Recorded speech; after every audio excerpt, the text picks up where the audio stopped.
Welcome to our 2024 Year 10 Triple S plans for our Year 9 students moving into Year 10 in the year 2025. The goal of today's presentation is to help you understand some of the key components related to the transition into senior schooling.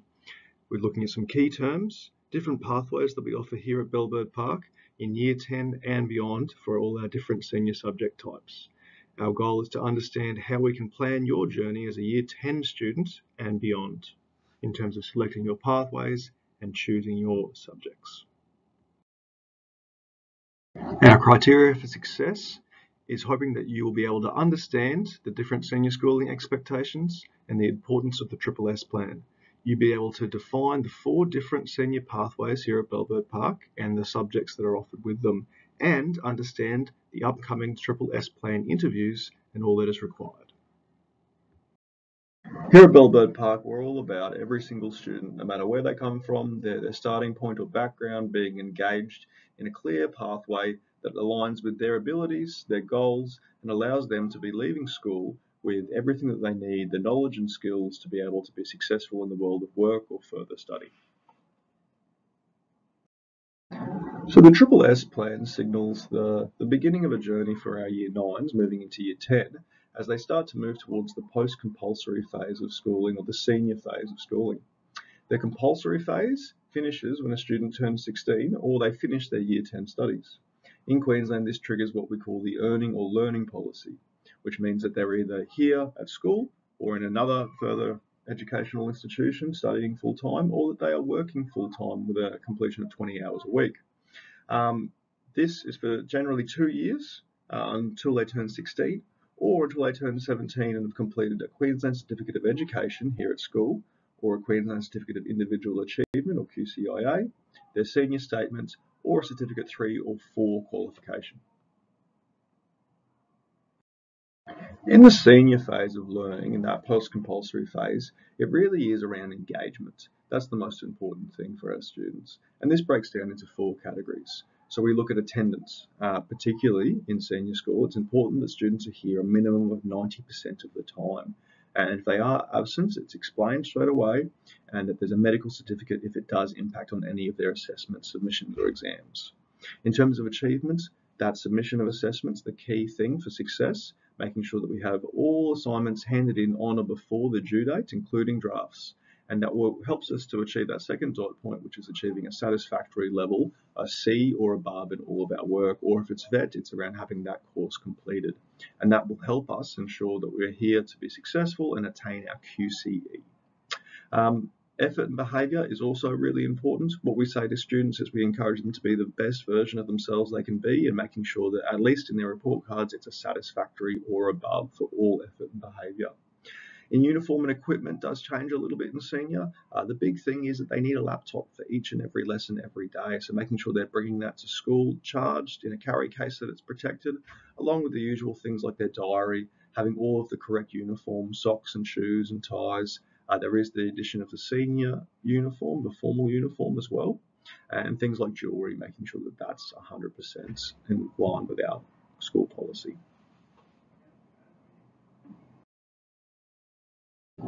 Some key terms for you to get your head around when we move into the senior schooling phase. You'll often see SS written down, stands for senior schooling. SATE is the Senior Assessment and Tertiary Entrance.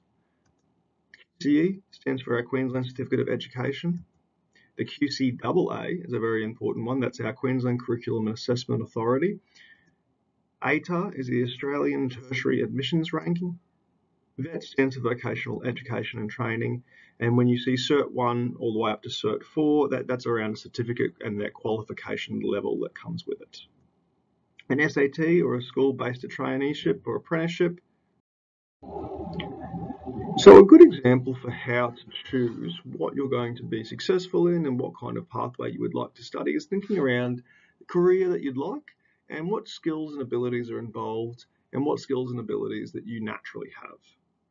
For example, if you were going to become a hairdresser, when cutting hair, you have the ability to keep your hand steady or to cut in a straight line, but the skill itself is the thing that you would actually go and learn in your hairdressing course. Employers are often looking for the skills not necessarily the ability straight away, that go beyond qualifications and experiences. Looking now at a different example of a different career that one might choose, being a paramedic, there still is requirements for those skills as well as those abilities. However, we know that the skills are far more important. So for a paramedic, they would need to have both the technical skills to be able to do their job, as well as interpersonal skills to effectively cope with patients or their loved ones during a medical emergency when they're out there on the streets. They would need to have high levels of communication skills with people who are stressed or injured or traumatized. And they would need to have the ability to be able to work on a flexible arrangement in challenging situations and high stress situations, working nights, working night shifts, and all of that kind of thing. Like any job, a paramedic would have different demands, a lot of which we try to prepare students for here at school. So one of the big things, no matter what job you're doing, is some kind of uniform. It would also be the ability to show up on time, to be ready to go and have everything that you need. For paramedics, that often means, working public holidays or working a 12-hour shift. There's also a lot of compliance and paperwork, something that students are prepared for here at school, as well as the flexibility and the character strength to be able to deal with the unpredictable workday that you have as a paramedic. There would be physical strength requirements and things that you need to be able to do, like lifting a patient in and out of a stretcher, as well as the ability to work under pressure, if you're responding to an emergency, being able to drive and navigate. A different career entirely as an electrician would actually require completely different skills. So as an electrician, of course, you're doing the installation, the testing, the repairing of electrical systems and of componentry. You're looking at wiring, you're looking at light fixtures, all kinds of things like that. They need to be able to analyse, diagnose, repair electrical faults. They can use a range of physical tools, power tools, drills, wire strippers, saws, specialist diagnostic equipment. All of these are things that would be involved in being an electrician. There's also a lot of skills involved around being able to actually do the physical work, good eyesight, being methodical and cautious to avoid a kind of danger and electrocution. You need your problem-solving skills, your analytical skills, being able to work logically, and of course being able to communicate and work with other people on a job site. So some demands of being an electrician are quite similar to the other jobs as well. There's always a uniform or equipment requirements around safety equipment for this case, or PPE. There's also the physical requirements as well, being able to stand for a long time, to be able to get into hazardous or uncomfortable positions. Often there's not a lot of temperature control when you're working on a job site, and it can be hot in that crawl space that you need to get into. You need to be able to work with your hands. You need to have a level of precision or accuracy, because ultimately it can be quite hazardous, and you are responsible for your own health and safety as well as that of others. So what does this look like at Bellbird Park with our sub-senior studies plan? Well, we start with the students' interests and their aptitudes, what they're good at, what they're interested in doing, and any career goals that they have. And we use our system of different pathways to be able to find the best way for a student to achieve their goal given their level. One of the biggest things here is deciding whether or not we're going to uni and we're doing an academic pathway, versus we want to get into a trade or something like that. We're in the Phoenix, or if we're not quite sure, somewhere in between, we would pick a blended pathway. We're of course looking at the prerequisites, the requirements for a student to be successful in that pathway, as well as looking at what subjects that students already are doing that they love, they enjoy, they're doing well in, and of course we have a plan B just in case things do need to pivot. As we continue throughout senior schooling, we refer to what we call the Senior Schooling Roadmap, which is a document you'll see a lot over the next few years. And it starts right here at the start in Year 9, where we do our sub-senior studies plan, and we start to pick our pathways and which subjects were going to interest us and continue us along our way. As we move into Year 10, we work towards the set plan, which is where we pick our final subjects for Year 11 and 12, and we lock in what our pathway is going to be. And we work all the way up until the end of Year 12 and even beyond in Year 13, where we support school leavers to make sure that they end up where they said they wanted to get to. So a more detailed look at our 4 different pathways here at Bellbird, the first of which is our academic pathway. This is for students definitely wanting to go to university, and they are looking at doing all ATAR subjects. Generally, those are the ones with the word general in them, so general English, general maths, and they're looking at 6 senior subjects once they get to year 11 and 12. At the end of year 12, they're looking at getting their QCE as well as that ATAR rank as well. For those in between, it's our blended pathway, so they're looking at maybe a mixture between general and applied. They would say probably a combination of 4 or less general subjects with 2 or more applied once they get to year 11 and 12, and they're still working towards their QCE. Usually a certificate course, either a Cert 3 or Cert 4, and maybe an ATAR to go along with it. And there's a lot of different outcomes that you can get from a blended pathway. For those in our Phoenix pathway, it's around essential maths, essential English. We're not looking at any general subjects, but we are really interested in doing some trade qualifications in 11 and 12, looking from a certificate anywhere up to a Cert 1 to a Cert 3. And our pathway really is towards a traineeship or apprenticeship. Maybe it's full-time employment, maybe further study at TAFE, or maybe even the Defence Force.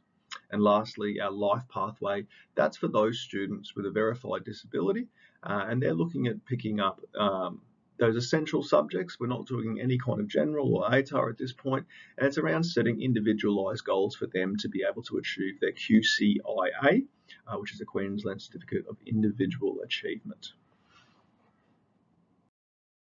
Looking in further detail at our different pathways, if you were the kind of student that said, yes, I definitely want to do academic, I definitely want to go to university, do my ATAR, maybe TAFE for further study, or the Defence Force to go do your degree down there, maybe in the Royal Military College, you'd be the kind of student that had 95% attendance just to make sure that you are here enough to be able to be successful in these highly demanding subjects, as well as having a history of A's and B's on your report card to be able to keep up with the academic rigour. You would be willing to do your study at home to keep up with your assessments and your homework, and be making sure that you are committed to having the very best of your ability at all times. You'd look at those general subjects, intro to general English, general maths, science and history, as well as those intro to general subjects with your electives as well. If you were blended, you would be saying, yep, maybe university with an ATAR, maybe not. It might be TAFE, it could be the Defence Force for different options. You'd still need that really high level of attendance to make sure you can keep up with those general subjects. But maybe your B's and C's on your report card. You'd still need to be working at home, and you'd still need to make sure that you were trying your very best at all times. This could be a selection of either general maths or English, or essential maths or English, as well as the other core subjects. But you'd be picking those subjects that interest you the most and you were the best at. For our Phoenix pathway, it's around saying, no, I don't want to do an ATAR, I want to go to TAFE, maybe an apprenticeship, maybe a trade, or straight into the workforce. And it's for that student that has C's or below on their report card. They would not be picking any of the general or intro to general subjects. They'd be looking at essential maths, English, science, and history, but picking those electives that really interest them and are going to propel them towards their career goal. For those on our life pathway, they're not our ATAR students. They're probably looking at going straight into the workforce, but it's for our students with a verified disability who've been on individual curriculum plans before in junior school, and they probably have a case manager already. They would look at the essential English and maths, the essential sciences, as well as some of our support classes as well, maybe something like read. And they're not working towards a QCE, but working towards a QCIA, which is a Queensland Certificate of Individual Achievement. So once you've decided what pathway is going to suit you best, it's then around picking which subjects you can use to make up that pathway.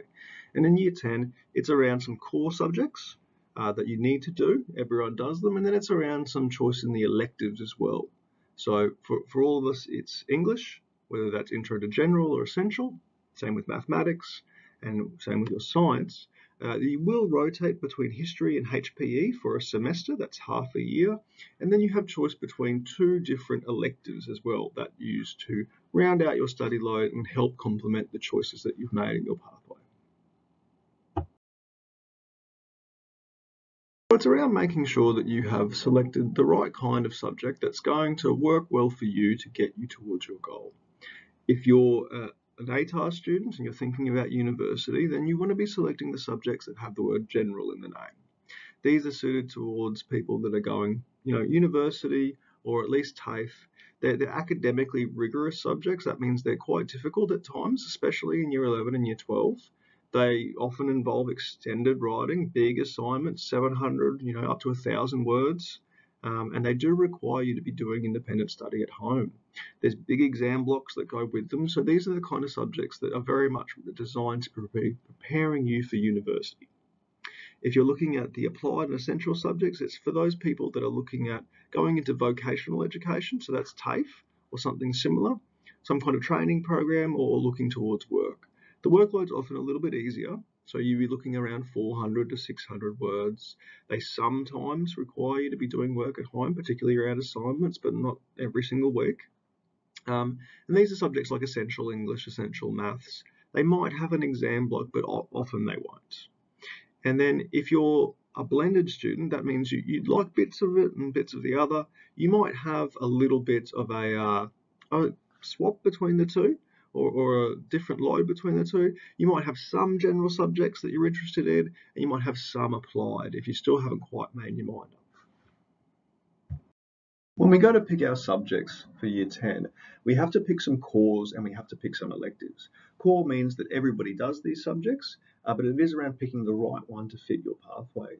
Whether that's General English or Introduction to General Literature in second semester, these subjects would be for those students on the blended or academic pathway, whereas the Essential is more for maybe blended, definitely for the other Phoenix and QCIA, the life pathway as well.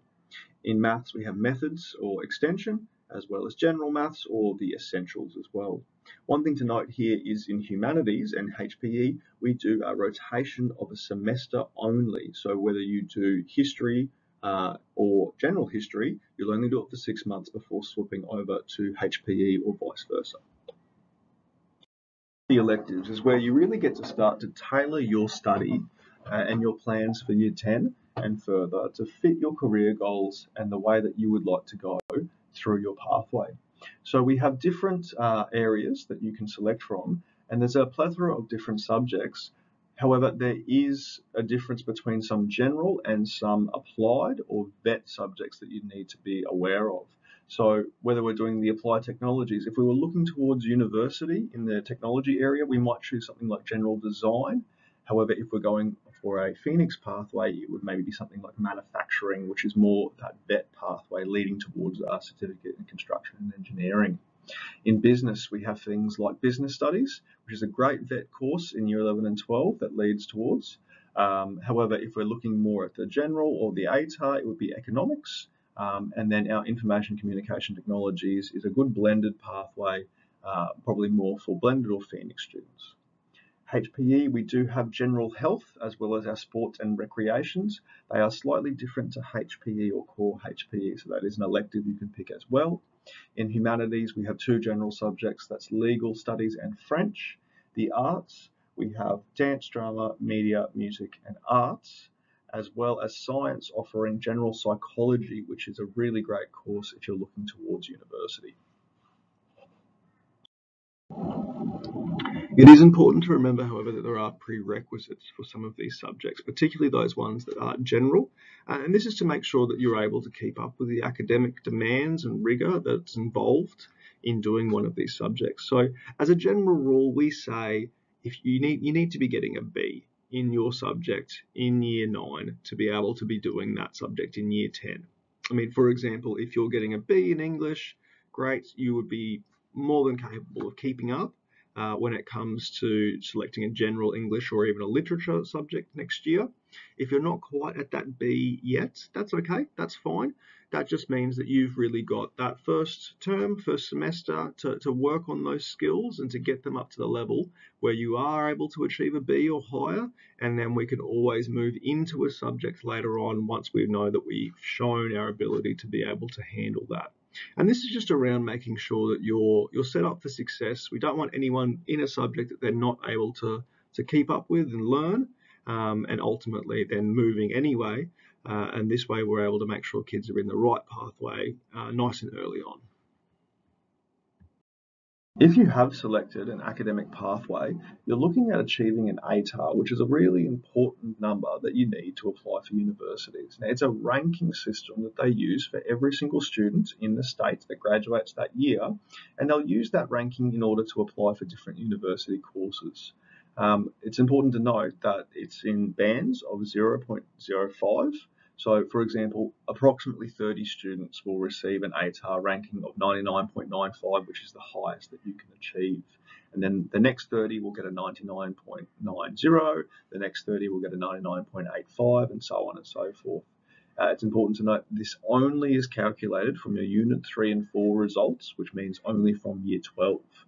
To be ATAR eligible, we would recommend all academic pathway students have picked a minimum of 5 general subjects because that's what's used to calculate the ATAR. If you're doing a blended pathway, you can do 4 general subjects and then using an applied subject as well, or a certificate course to help calculate that ATAR ranking. I will just stress again the importance of making sure that we are committed towards an academic pathway. It's quite a demanding pathway, and it's academically rigorous. So it's only for those students that are saying, I definitely want to go to university, this is what I want to do, and you're committed to mapping out a 2-year business plan, if it were, with at least 5 general subjects each year. It's for that genuine academic student with a proven track record, so the A's and B's on the report card in Year 10. They're organised, they're motivated, and they're going to be sitting the external examinations at the end of Year 12, which is quite a demanding and quite serious process of sitting exams at the end of Year 12. To be on this pathway, I would be saying that in Year 8 and 9, you have those A's and B's on your report card, and you want to continue to be achieving those great results. If you're looking at blended, this is more of a, I might want to go to uni, or I might want to go to TAFE. I'd like to stay ATAR eligible maybe. So I'd be looking at maybe 4 general subjects and 2 applied, or maybe a vet qualification. This is a really good if you're not quite sure what you want to do yet and you want to keep your options open, right? It still, however, is about mapping out that 2-year business plan, that Year 11 and 12, knowing exactly what you're going to do and how you're going to get there. And you'd be looking, if for any of those general subjects, to have that B in terms of a prerequisite. You're still going to have to sit external exams at the end of the year for those general subjects. So you want to be having those Bs or a very minimum a C on your report card this year in Year 9. It's important to know that you don't always have to do ATAR in order to get to university.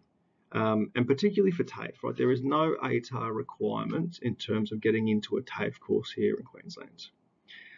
All you need to do is make sure that you've completed Year 12. So a pathway to a university via a dual award program can be a really good way to go. Let's say you wanted to do a certificate for in accounting or a diploma in accounting. Some of those are actually offered at TAFE. Some of them are offered through universities as well.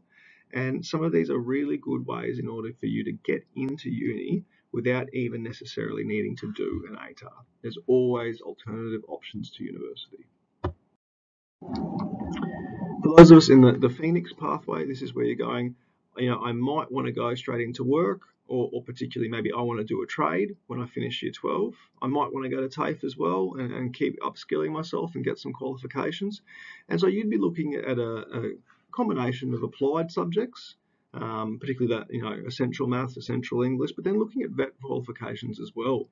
So things like manufacturing in Year 10 will lead us towards a certificate in engineering and construction, or something along those lines when you get to Year 11 and 12. And these are really, really good and open up a lot of doors for you in terms of school-based traineeships and apprenticeships and things along that line.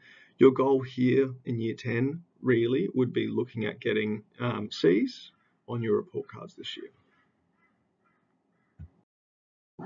If you are looking at a Phoenix pathway and looking at maybe doing an apprenticeship or a traineeship or something along those lines, it's important to recognise that that is a large commitment, and it might require you to have 1 day a week off at a traineeship, maybe at WesTech or at a school-based traineeship placement or something like that, but you still are required to do all of your schoolwork within those 4 days.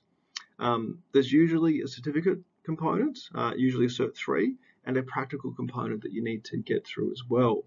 You can potentially get paid for your 1 day a week by working with a recognised employer as an apprenticeship, but often with school-based traineeships and things like that, there is not pay offered. One of the really great things about it, though, is it does lead to further work, and for a lot of students, they find that they get offered full-time before they even finish Year 12. Apprenticeships are usually in trades. We have a lot of light vehicle, heavy vehicle, manufacturing kind of trades.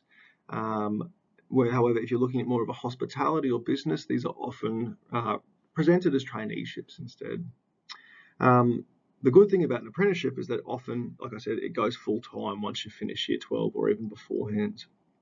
Traineeships go for a year, and on completion, students need to select another Bellbirds Park subject that they want to continue with once they've finished that traineeship.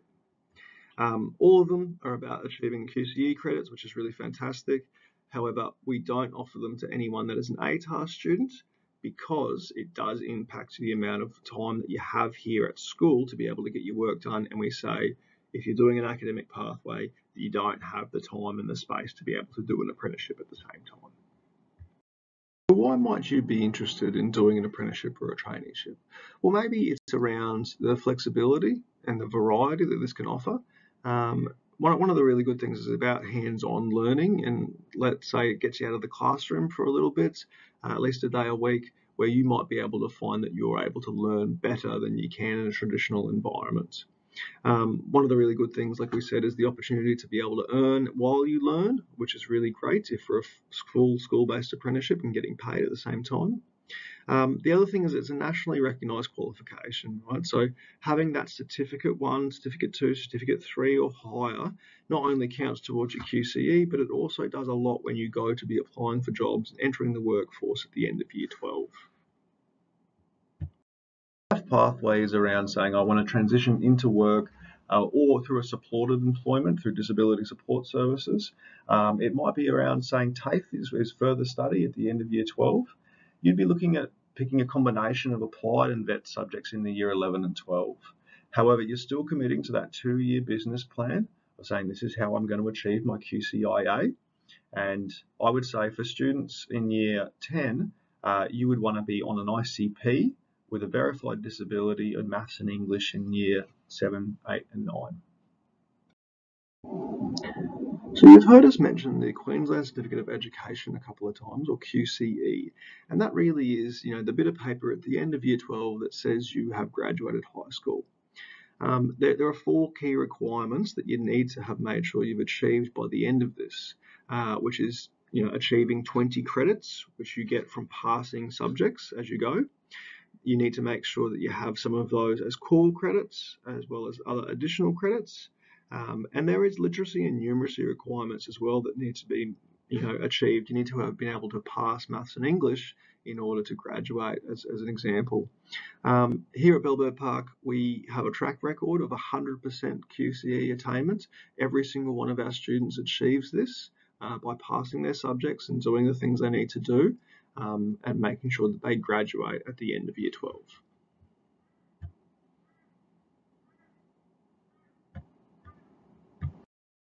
So as we've said, you need to achieve a set amount of credits from your courses of study while you're here at high school to achieve your QCE. That includes 20 credits from our QCEAA subjects, which is the ones we offer here at school, all through VET qualifications as well. The pattern that needs to be is 12 credits of completed core and then 8 additional, either from core, preparatory or complementary. For a core credit, it means essentially that it is a subject or a course or a program that you have completed from start to finish. So that means passing that subject the entire time. The set standard, as we've said, is passing. So satisfactory completion, a C grade or better, competency in your qualifications or equivalencies. And then, of course, you have a literacy and numeracy requirement as well. For most people, that means passing maths and English. And if that isn't the case, we do have courses that we go through in order to help students meet those literacy and numeracy requirements. So why should we care about our QCE if we're not even in year 10 yet? Year 11 and 12 so far away. Well, it actually does start in year 10 here at Bellbird Park, because we do in our pathways lessons a Certificate 2 course in vocational pathways and skills for work, which is a program that we deliver through Pathways on a Monday morning that actually gives you 4 of your QCE credits before you even hit year 11 and 12, which is a great opportunity to get some of those credits banked and ready to go for senior, as well as giving you a little bit of a buffer in case things don't quite go to plan and we need to get extra points from somewhere.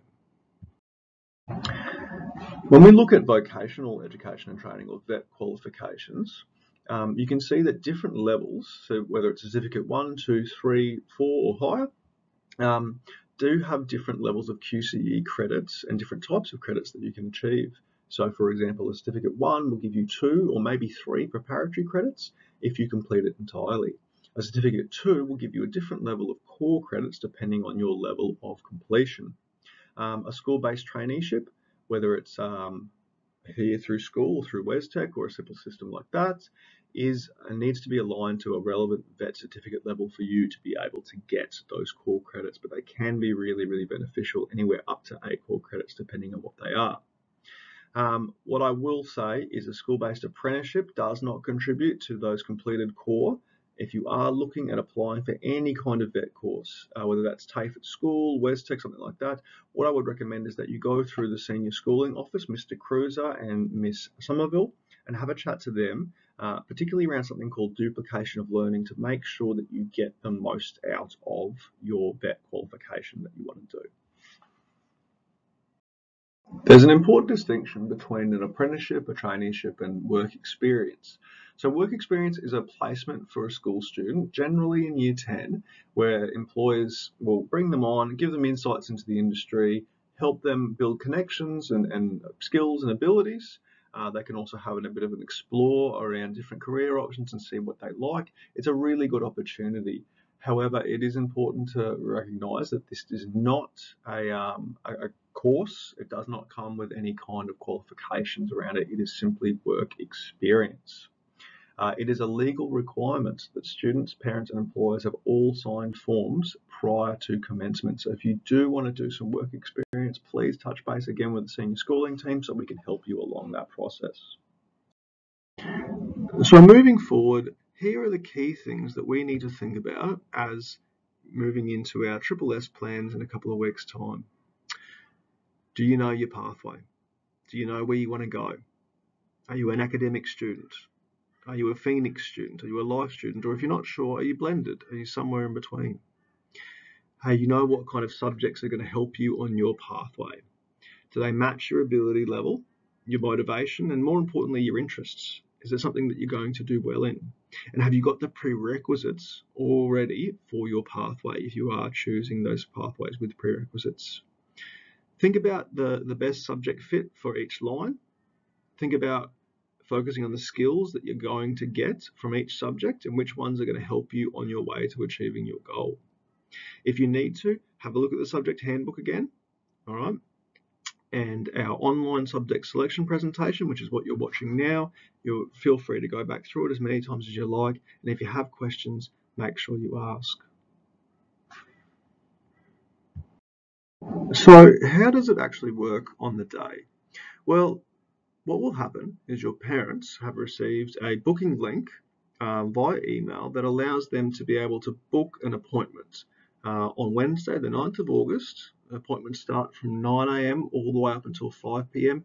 And for most of us, that's going to be with our Pathways teacher, unless there's another teacher that you want to work with. Now, these interviews, these appointments are 20 minutes where you as the student will be face-to-face with your Pathways teacher or whoever you booked with, and your parent is on the phone. Each teacher is going to be given a room with a phone, so they're able to call your parents and say, hey, I've got my student here. Let's sit down and let's have a chat about our subject selection. You as a student will receive a slip that gives you a time, a place, and who your mentor is going to be.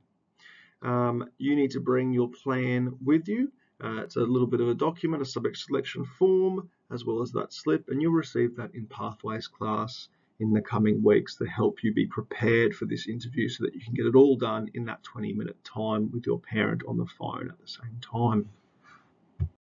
In their upcoming wellbeing lesson, students are going to receive the following documents, all stapled together into a book to help them be able to make some decisions in those conversations at home, as well as have the interview for their Triple S plan go smoothly. So they'll get a Track Ed profile, which is some data that is all around their achievement, their attendance, their behaviour, all of that kind of stuff, and it will help them understand where they're at and what pathway might suit them better.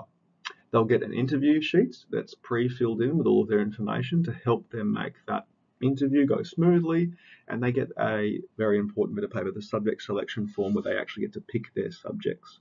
The other one is a BYOX form, which is around bringing your laptop to school. It is a requirement for all of our seniors, so Year 10s will need a fully charged laptop each and every day, ready to go from day 1 of 2024.